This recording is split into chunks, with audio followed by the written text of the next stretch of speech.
This morning's scripture text comes from the letter to the church in Rome, the 12th chapter. Listen now to what Paul has to say about what it means to live a Christian life. Let love be genuine, hate what is evil, hold fast to what is good. Love one another with mutual affection, outdo one another in showing honor. Do not lag in zeal, be ardent in spirit, serve the Lord. Rejoice in hope, be patient in suffering, persevere in prayer.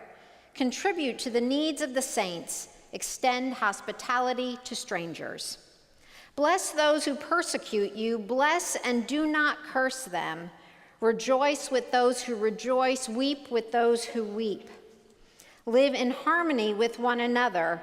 Do not be haughty, but associate with the lowly. Do not claim to be wiser than you are. Do not repay anyone evil for evil, but take thought for what is noble in the sight of all. If it is possible, so far as it depends on you, live peaceably with all. Beloved, never avenge yourselves, but leave room for the wrath of God.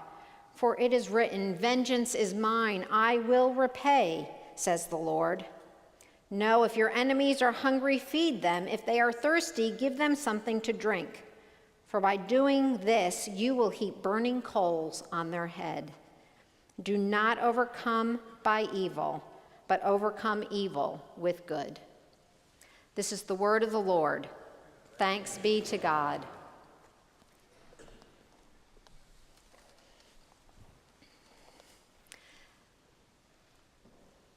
If you have joined the church in the past 14 months, and I was privileged to give you your vows of membership, I might have started before actually giving you those vows by saying something like this. The vows of the United Methodist Church seem simple, but we ask you to take them seriously. Now, for those of you who have not taken vows yet, or if it's been a long time since you've taken your vows of membership, let me help you by reminding you of what those things are. They are, will you be loyal to the United Methodist Church with your prayers, your presence, your gifts, your service, and your witness? And if you say yes, then you are a member of this United Methodist Church. And then I might say something like this. These are not just the vows of the United Methodist Church, but they are the marks of the Christian life and faith. Certainly we understand that the Christian life and faith looks, or at least should look, the same across the Christian denominations. We should all be praying. We should all be attending worship. We should all be giving out of our abundance or our poverty. We should all be serving the needy. We should all be witnessing to the grace that's been given to us. And I have to admit that when my husband and I took those vows of membership more years ago than I'm willing to admit now, we said enthusiastically, like so many other people have, absolutely, we are ready to do that. Prayers, presence, gifts, service, and witness. We were so excited to be members of our church. But to be perfectly honest with you, those seemingly easy vows of membership have been very difficult over the years. At times, they have seemed impossible to keep. Certainly, all of us in this room have thought, well, I'm really busy right now, I'll just pray later. Or, we just got back from vacation, so maybe my check doesn't need to be quite as much as it usually is. Or, why do I really have to be nice to that person? Prayers, presence, gifts, service, and witness. They're not as easy as we think they are, or as we believe they will be when we enthusiastically say, yes, I will do those things. And I think Paul understood that in a very real way. And I think that when he starts writing this particular part of the letter to the Romans, he understands what he's hoping the Christian life and faith will look like. And notice that the very first verse that I read, verse 9 says, "Let love be genuine." Paul understood that love was a difficult concept, and it still is a difficult concept. It's been diluted by so many things. Love in this context is not about sexuality, nor is it about that really good feeling you get when you're hanging out with your best friend. Instead, love really has more to do with that unconditional, sacrificial love of God in Jesus Christ.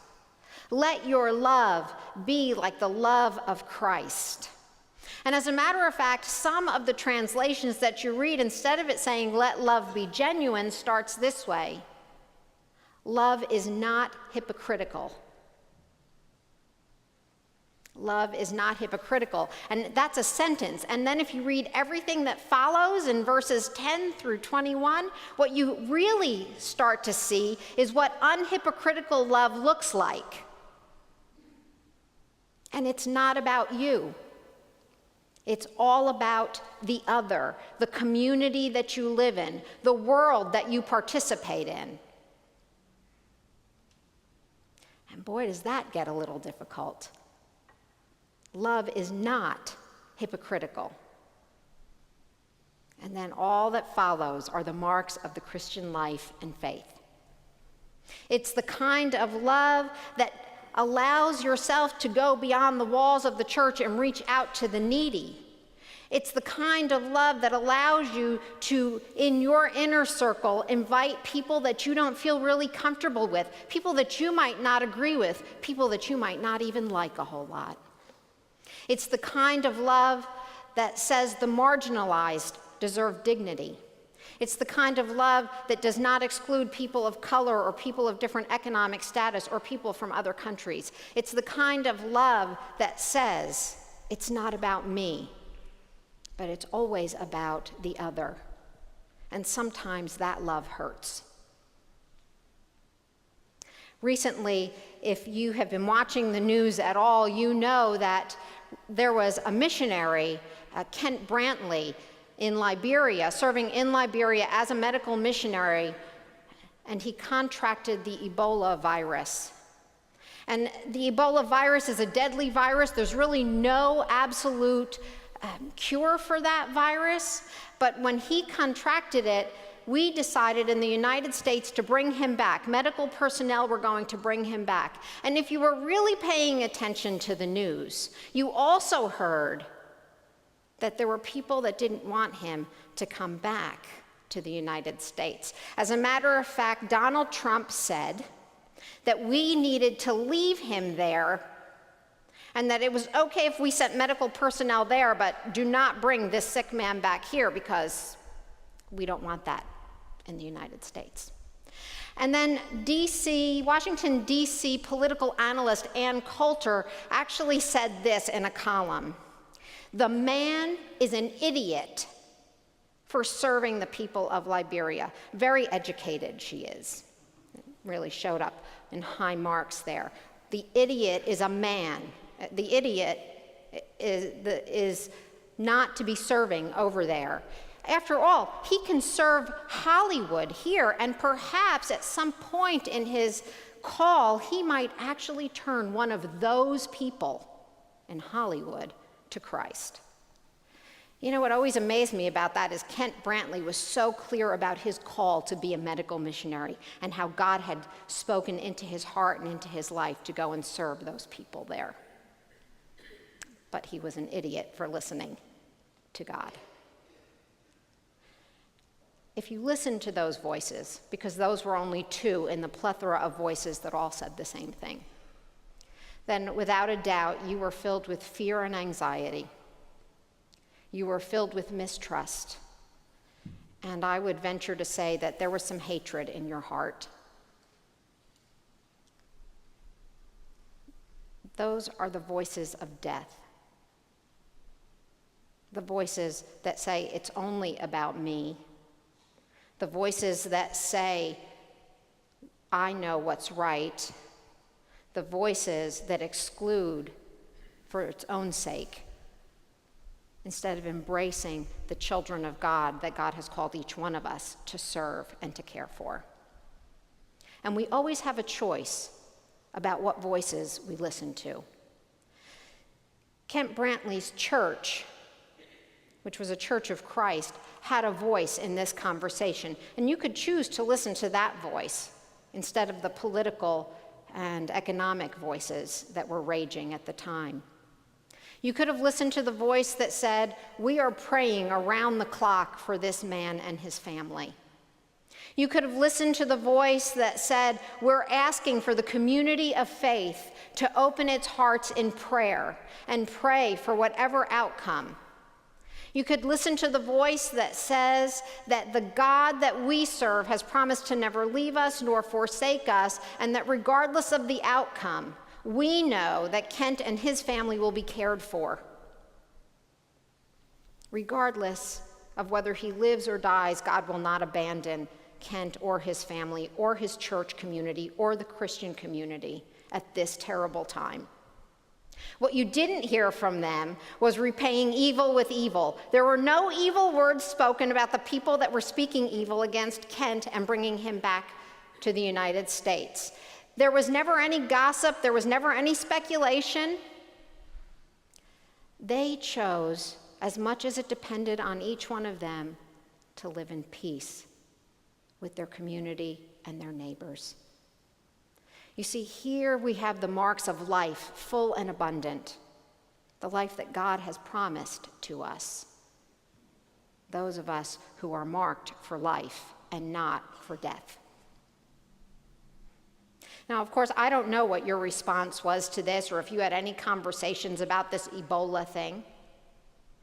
But in our lifetimes, we will have choices to make about whose voice we listen to, about the decisions that we make, about the responses that we have to chaos that comes before us. We will always have a choice in our response. Will your response be unhypocritical love, marks of life on your soul? Or will they be the voices that you choose to listen to and respond to that are the voices of death, marks on your soul? Certainly, we know that in this world that we live in, there are terrible things that go on. We know that Ebola is a terrible disease that kills hundreds and hundreds of people. We know that there are places in the world where the medical care that's offered to people is much less than we have here. And in some places it's non-existent for things like that. We know those things. But we also know that if we say and we believe that this world was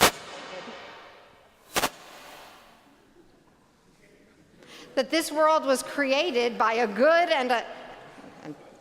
I'm saying it's not me. If this world was created by a good and a loving God, and that every single person is created in the image and likeness of that good and loving God, then there are really good things that are going on right alongside the bad things. And it's in those good things that we need to find ourselves planted firmly. We need to celebrate the good things. We need to be part of the good things. We need to show up. God did not abandon the people in Liberia. God sent to Liberia a medical missionary wrapped in skin, no less human than you and I. And he was marked for life and not death. God listened to the prayers of the faithful. And the world is changed because of those prayers, marked for life and not for death.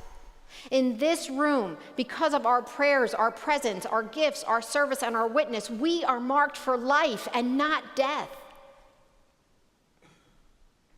We have the hope of Christ. And in our commitment, we live the marks of life and not death. You know, last week, Don said at the very end of the service, he stood on these steps and he was talking about joining the church, and he said, when people join the church, their spiritual life is turbocharged. And I really love that image. I love the image of a turbocharged spiritual life. Because somehow when we choose to join the church, we understand that this journey of faith that we're on is much bigger than just us. It's bigger than we are. That the journey is not meant to be taken alone. That sometimes the journey won't always feel good, but we have this community around us that supports us and nurtures us and loves us. We understand that heaven on earth can be real. Perhaps just a glimpse of heaven on earth can be real if we live the commitment that we're trying so hard to keep.